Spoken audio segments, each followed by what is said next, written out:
I made a mistake while cooking this pot of rice this morning.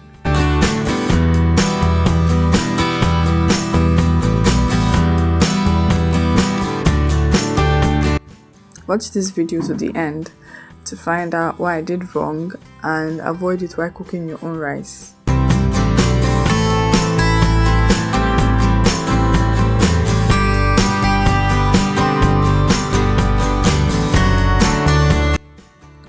While we're at that, I'll tell you a story. Sometimes love starts with laughter and ends in silence. This story is about two people, Tenny and Michael. They met the kind of way you only see in movies, but their ending, no movie could prepare you for it.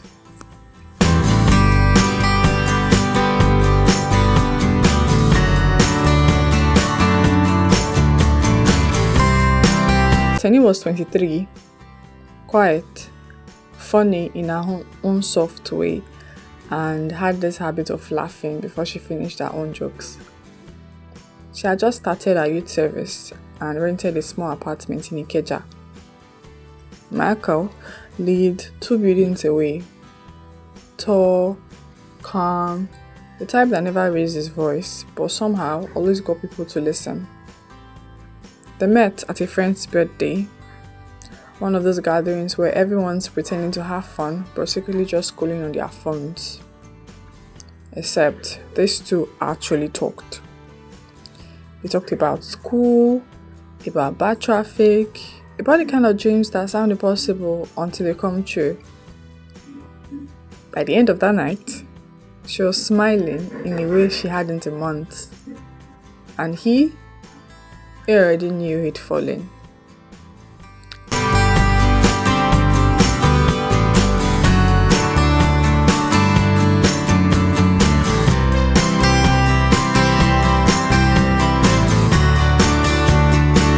They became inseparable.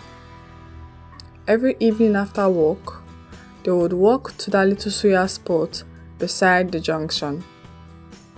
They would sit on a broken bench, share a bottle of malt, and talk about everything from fears to family to the kind of future they wanted.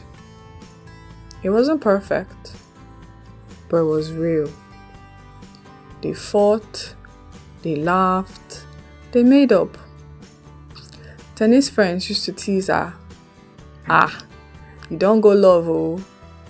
She would just smile and say, this one feels different. And he did. Michael was kind. He'd show up with food when she was too tired to cook. He'd stay up with her when her projects were driving her crazy. He even learned how to plait her hair. Terribly, but he tried.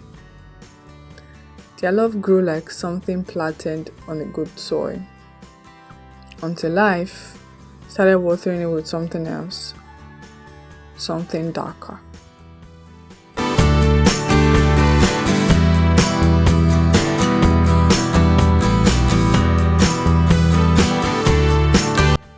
It began with distance.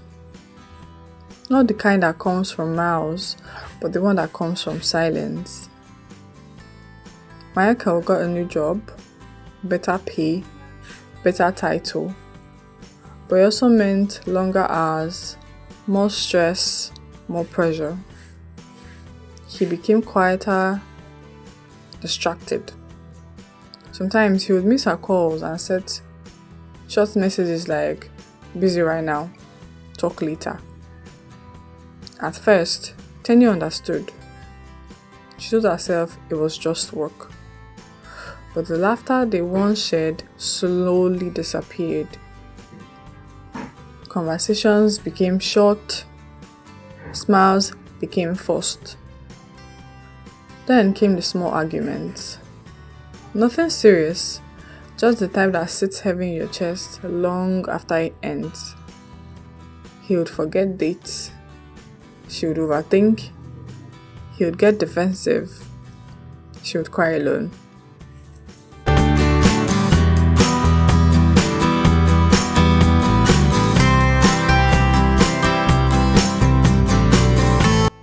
One evening, Tenny went to surprise him at his office with lunch.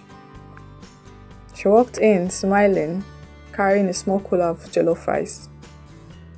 But what she saw froze her heart. Michael was there, but not alone. A woman from his office stood beside him, laughing softly, leaning just a little too close. It wasn't what she saw that broke her, it was what she felt. That feeling when you realize someone you love has already emotionally left. He didn't cheat, not with actions, but love had quietly shifted homes. That evening, they argued for the first time in a way that couldn't be fixed with a hug. Tears, silence, anger, and finally, the words that would change everything. Maybe we need space. She agreed, but what she didn't know was that space would turn into forever.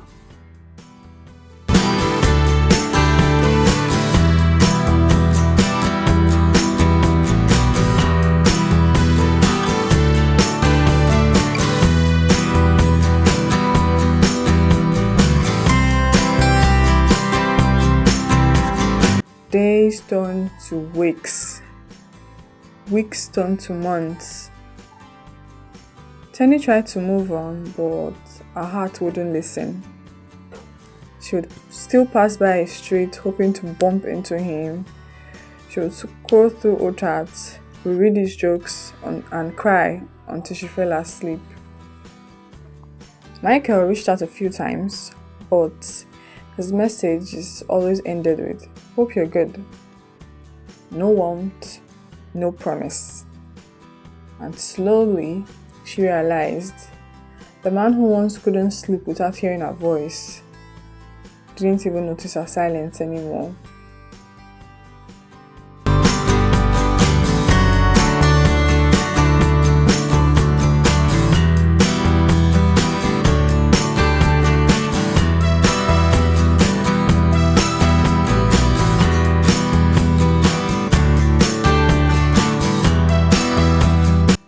A year later, Michael showed up at her doorstep. He looked tired, regretful.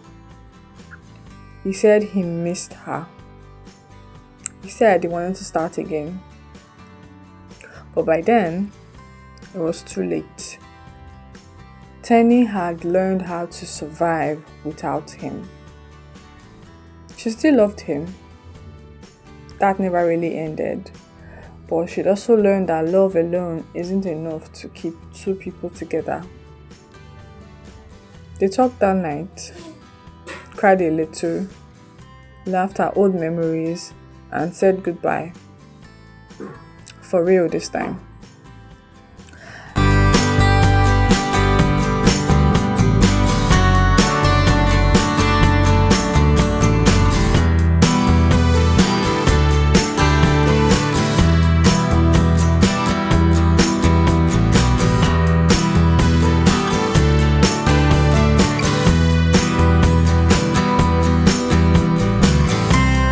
A few months later, Tenny wrote in her journal,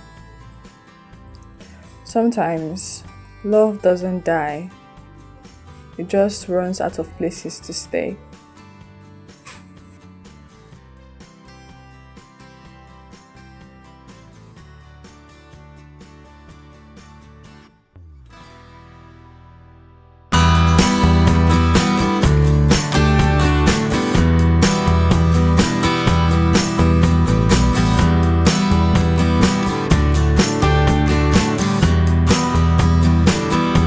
That's the truth. Love isn't always a happy ending. Sometimes it's a mirror that shows you what you deserve and what you should never settle for again. And that's the story of Tenny and Michael.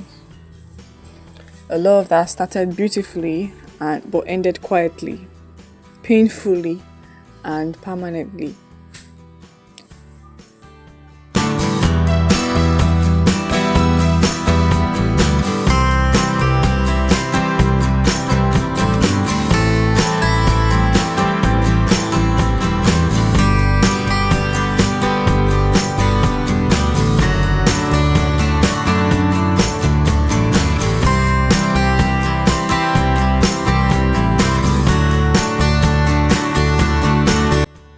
If you've ever loved someone and watched it slowly fade, you know how it feels.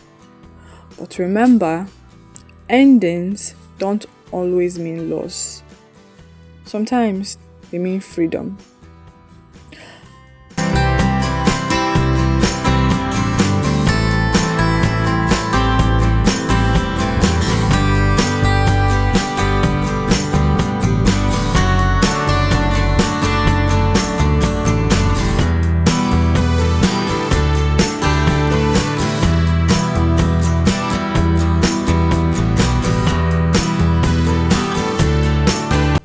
Don't forget to like, comment, and share if this story touched your heart. Someone out there might need to hear it too.